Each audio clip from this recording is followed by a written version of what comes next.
సదర్ ఉత్సవాలకు భాగ్యనగరం సిద్ధమైంది. మరి కాసేపట్లో ఎన్టీఆర్ స్టేడియంలో జరగనున్న వేడుకల్లో సీఎం రేవంత్ రెడ్డి పాల్గొనున్నారు. రాష్ట్ర ప్రభుత్వం అధికారికంగా నిర్వహిస్తున్న ఉత్సవాలకు తెలంగాణ సాంస్కృతిక శాఖ ఆధ్వర్యంలో ఏర్పాట్లను పూర్తి చేశారు. ఇక వేడుకల్లో పాల్గొనేందుకు యాదవులు పెద్ద ఎత్తున ఎన్టీఆర్ స్టేడియంకు చేరుకున్నారు. హైదరాబాద్ లో ప్రతి ఏటా దీపావళి సందర్భంగా సదర్ ఉత్సవాలు ఘనంగా నిర్వహిస్తుంటారు.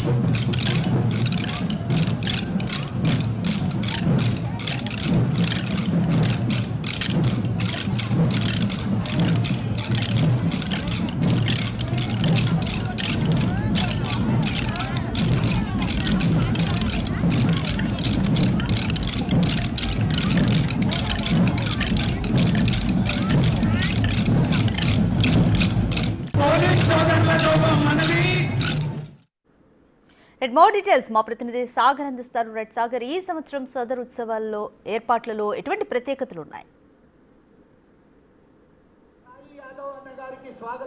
హైదరాబాద్ నగరంలోని ఎన్టీఆర్ స్టేడియంలో సదర్ ఉత్సవాలు ప్రభుత్వం అధికారికంగా నిర్వహిస్తుంది. పెద్ద ఎత్తున యాదవ్ సోదరులు ఇక్కడికి చేరుకున్నారు. మరికొద్ది సేపట్లో సీఎం రేవంత్ రెడ్డి ఈ కార్యక్రమానికి హాజరు కాబోతున్నారు. మనం చూడొచ్చు, సాంస్కృతిక కార్యక్రమాలు పెద్ద ఎత్తున ఏర్పాటు చేశారు. దున్నరాజులను ప్రత్యేక విన్యాసాలు చేస్తూ కూడా సదర్ ఉత్సవాల్లో సందడి చేరున్నాయి. పెద్ద ఎత్తున ఇక్కడికి సంబంధించినటువంటి యాదవ్ సోదరులు వివిధ దున్నరాజులను అలంకరించి ఇక్కడికి తీసుకొచ్చిన పరిస్థితి కనిపిస్తుంది. 600 మంది కళాకారులతో తెలంగాణ సాంస్కృతిక శాఖ ఆధ్వర్యంలో ఈ సదర్ ఉత్సవాలను నిర్వహిస్తున్నారు. పెద్ద ఎత్తున యాదవ్ సోదరులు ఈ ఉత్సవాలకు తరలి వచ్చిన పరిస్థితి మనం చూడొచ్చు. So MP Rajya Sabha MP Anil Kumar Yadav ఒక్కసారి మనం మాట్లాడదాం. ఎట్లా నిర్వహిస్తున్నారు సదర్ ఉత్సవాలు? హైదరాబాద్ నగరంలో జరుపుకునే ఈ యొక్క సదర్ ఉత్సవాలు గత సంవత్సరం నుంచి ప్రభుత్వం తరఫున ఈ యొక్క సంబరాలు జరుపుకోవడం జరుగుతుంది. మరి ఈ సంబరాలకు మా ప్రియతమ ముఖ్యమంత్రి రేవంత్ అన్న గారు దీనికి ఒక స్టేట్ ఫెస్టివల్గా అనౌన్స్ చేసిన తర్వాత యాదవ్ సోదరులు, తెలంగాణ రాష్ట్రంలో ఉన్న ప్రతి ఒక్క యాదవ్ సోదరులు అందరూ కూడా చాలా ఉత్సవంతో దగ్గర లక్షలాది మంది యాదవ్ సోదరులు అందరూ ఈ రోజు ఇక్కడికి రావడం జరుగుతుంది. ఇది కేవలం ఒక ప్రారంభమైంది. సాయంత్రం 5 గంటల వరకు చాలా దూరం నుంచి అటు ఆదిలాబాద్, అల్లంపూర్ కావచ్చు, ఖమ్మం కావచ్చు, మెదక్ కావచ్చు, జైరాబాద్ కావచ్చు, అన్ని ప్రాంతాలలో యాదవులందరూ కూడా ఇక్కడికి వచ్చి మేమందరం కూడా కలుసుకోవడం జరుగుతుంది. ఇది ఒక మా శ్రీకృష్ణ దేవరాయ సమయం నుంచి కృష్ణుడి సమయం నుంచి కూడా వస్తున్న ఈ ఒక సాంప్రదాయము మేమందరం కూడా జరుపుకుంటాము. మరి మేము ముఖ్యంగా యాదవ్ సోదరులందరి తరఫున కూడా మా ప్రియతమ ముఖ్యమంత్రి గారికి కూడా మేము ధన్యవాదాలు తెలియజేసుకుంటాం. ఎందుకంటే ఎవరు గుర్తించని పండుగ మాకు గుర్తింపు ఇవ్వలేరు. ముఖ్యమంత్రి గారు దీన్ని సదర్ని స్టేట్ ఫెస్టివల్గా అనౌన్స్ చేసి మా యాదవ్ సోదరులందరికీ కూడా ఒక గుర్తింపు ఇచ్చిన చెప్పదలుచుకున్నాం. రాజకీయాలకు అతీతంగా ఈ యాదవ్ సోదరులు నిర్వహించే ఈ సదర్ ఉత్సవాలకు వాళ్ళకి ఒక మెసేజ్ ఇవ్వాలంటే ఏం చెప్తారు? పొలిటికల్ ఐడియాలజీ సంబంధించి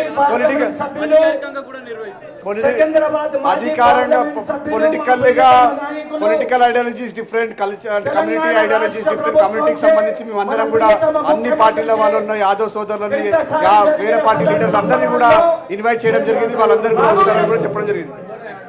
సో ఇది పరిస్థితి.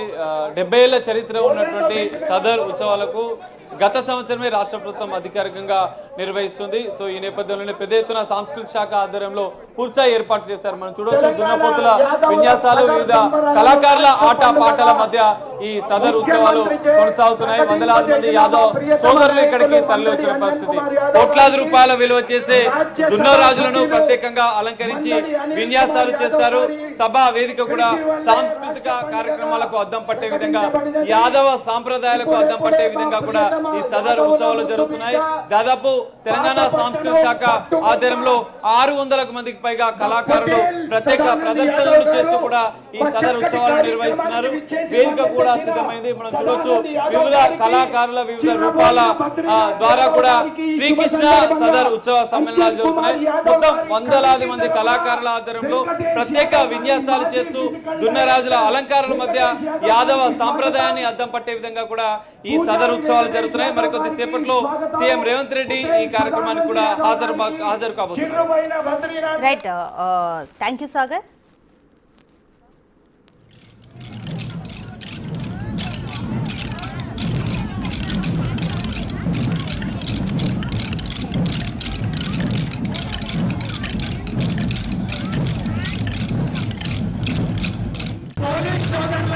మనవి మా ఈ సదర్ సంబరాల్లో